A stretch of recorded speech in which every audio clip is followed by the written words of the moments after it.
biasanya digunakan oleh Bapak dalam mengajarkan bahasa dan sastra Indonesia? Ya, oke. Jadi terima kasih untuk kesempatannya. Biasanya kalau misalkan saya mengajar di kelas, yang pertama adalah yang pertama pasti discovery learning. Terus kemudian ada metode ceramah juga, kemudian apa ya, project based learning juga gitu. Banyak sih yang saya gunakan, kadang cuman apa ya, bervariasi gitu. Karena biar mereka nggak bosan juga, kadang seperti itu. Dan kadang lebih enak kalau sama mereka itu bertukar pikiran gitu loh. Apalagi kalau misalkan pembelajarannya udah siang ya, karena kan bad mood mereka tuh luar biasa. Jadi kalau misalkan kita nggak bisa membawa kelas, wah itu banyakan udah nggak bakal masuk pelajaran itu.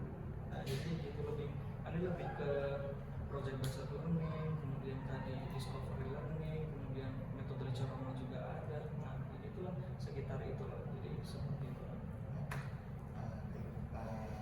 Lalu bagaimana cara menyusun rencana pembelajaran di setiap pertemuan?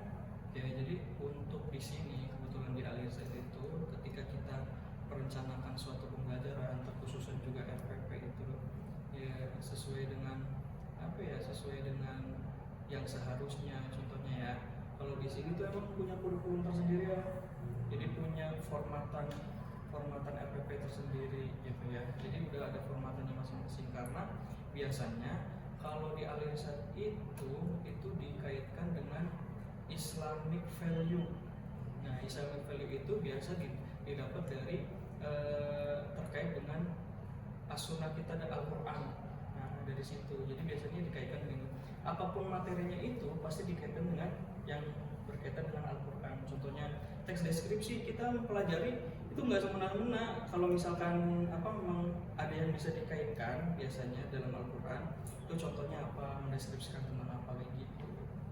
Nah, terus RPP-nya itu juga harus sesuai dengan apa yang mau kita ajarkan. Jadi nggak boleh jauh ataupun melenceng dari yang RPP tersebut. Boleh kalau semisal nih kita nih udah punya rencana gitu kan. Kadang kan rencana itu nggak sesuai dengan kenyataannya yang di lapangan gitu ya. Kadang kita improve gitu, bisa aja gitu. Improvement juga bisa aja, tapi tidak jauh dari apa yang sudah kita rencanakan. Contoh kalau melenceng, Ane mau ngajarin tentang deskripsi, ternyata yang dipelajarin anak-anak adalah cerita fiksi, kan gak nyambung gitu. Itu siapa? Bagaimana cara menyesuaikan strategi pembelajaran dengan kemampuan siswa yang berbeda-beda? Nah itu tuh lagi dikaji sama kita sebenarnya.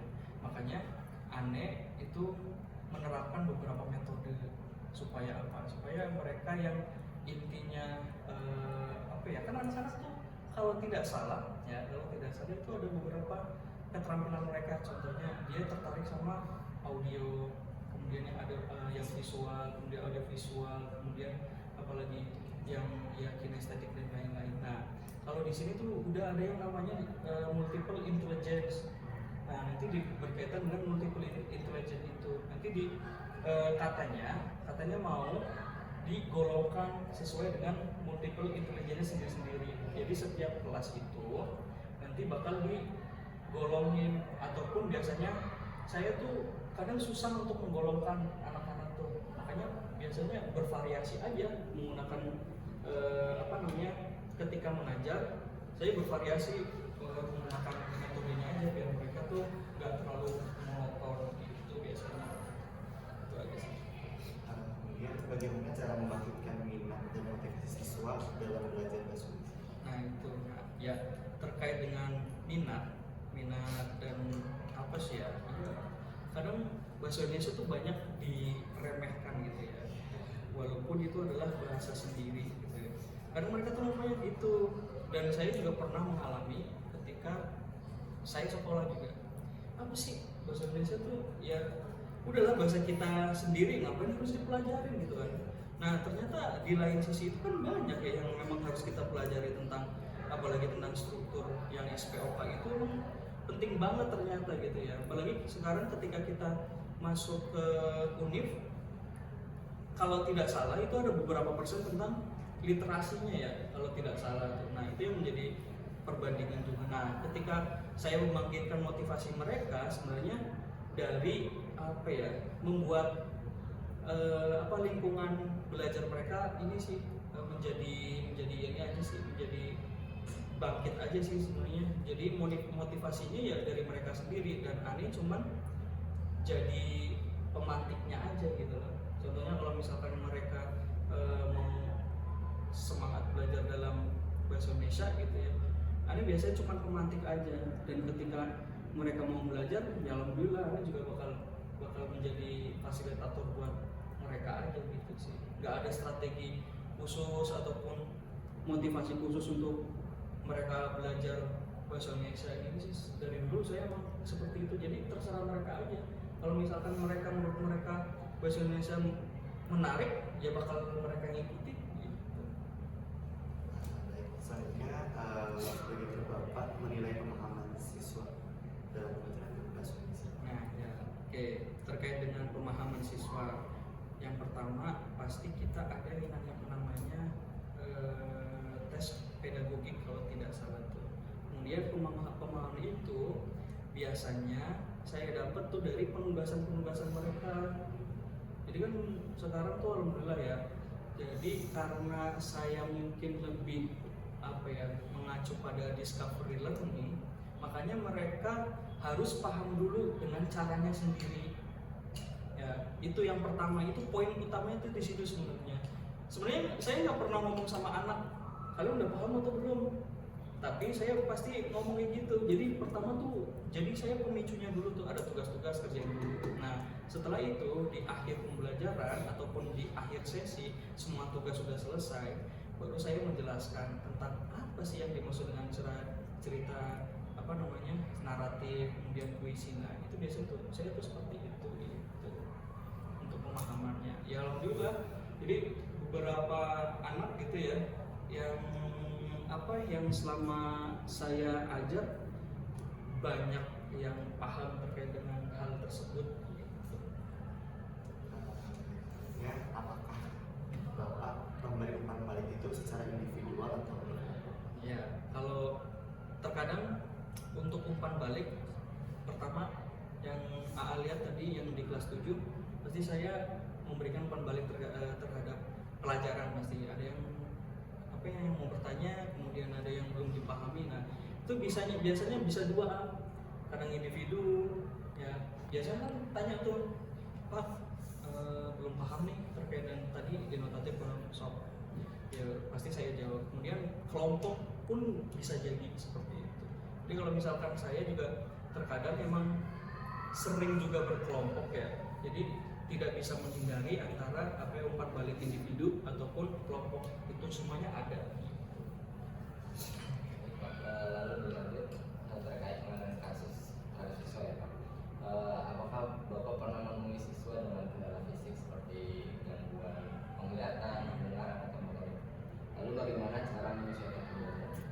Oke, alhamdulillah ya terkait dengan terkait dengan kendala anak ya, yang selama saya mengajar di sini belum pernah mengalami kendala tersebut. Tetapi rekan saya nanti antum juga bakal ketemu nanti Bu Hani itu pernah mengalami hal tersebut sampai sekarang kayaknya sepertinya tuh.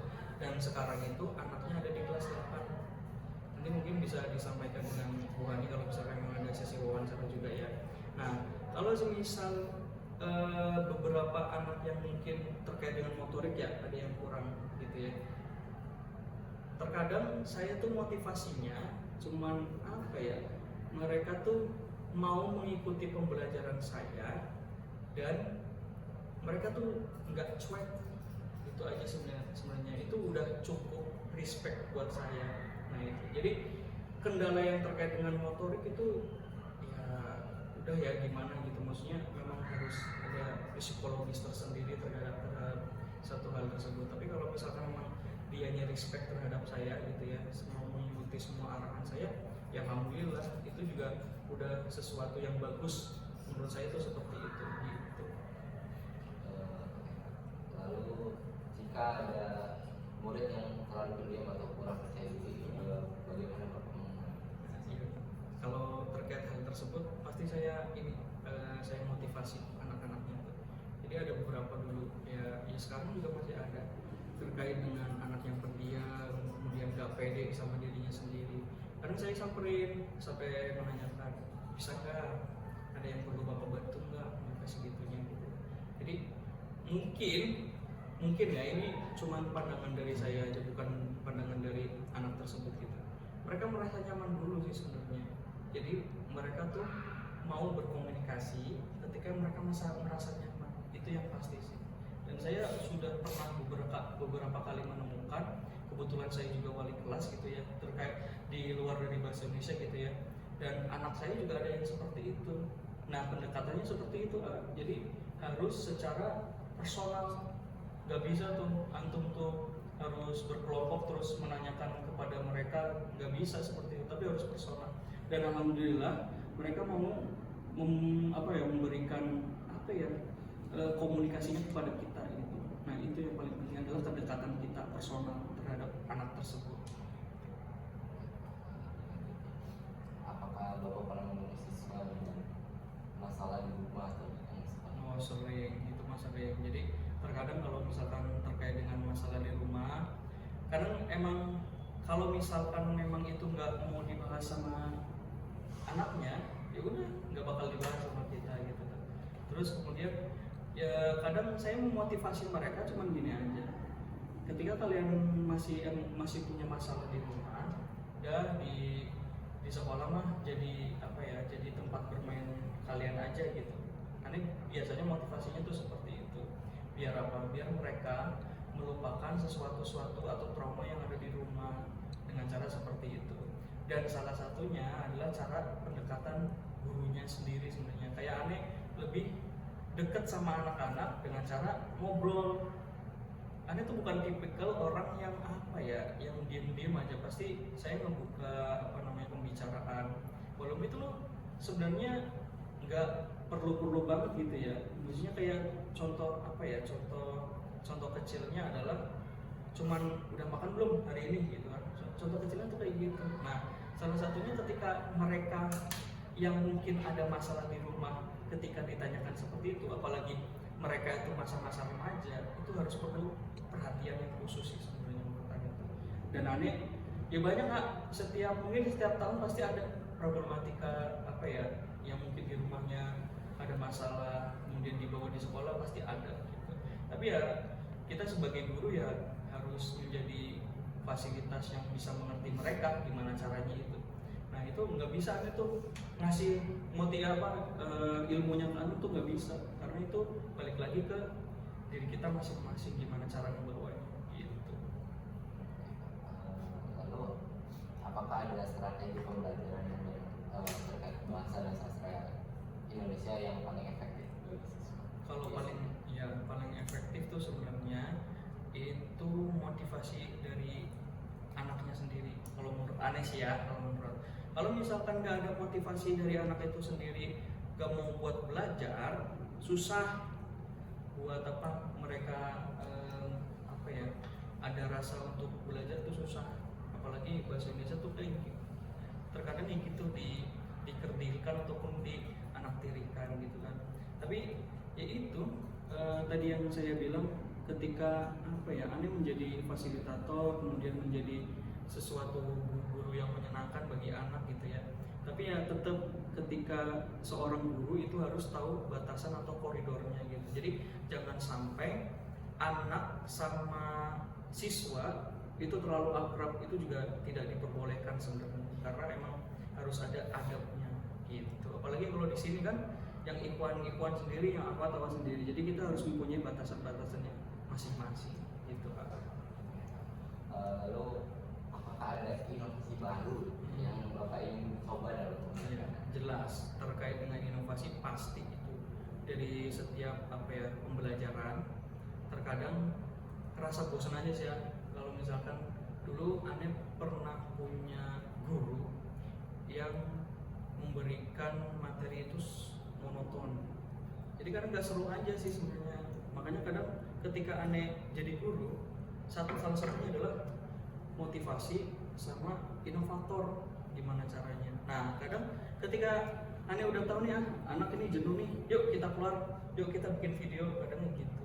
Nah selalu itu seperti itu kayak tuh, jadi nggak monoton, cuman ada di kelas aja gitu. Kadang kita juga kalau sela-sela waktu, kalau misalkan saya lagi moodnya baik, mereka juga baik gitu ya, kita juga memanfaatkan bikin games gitu. Nah seperti itu.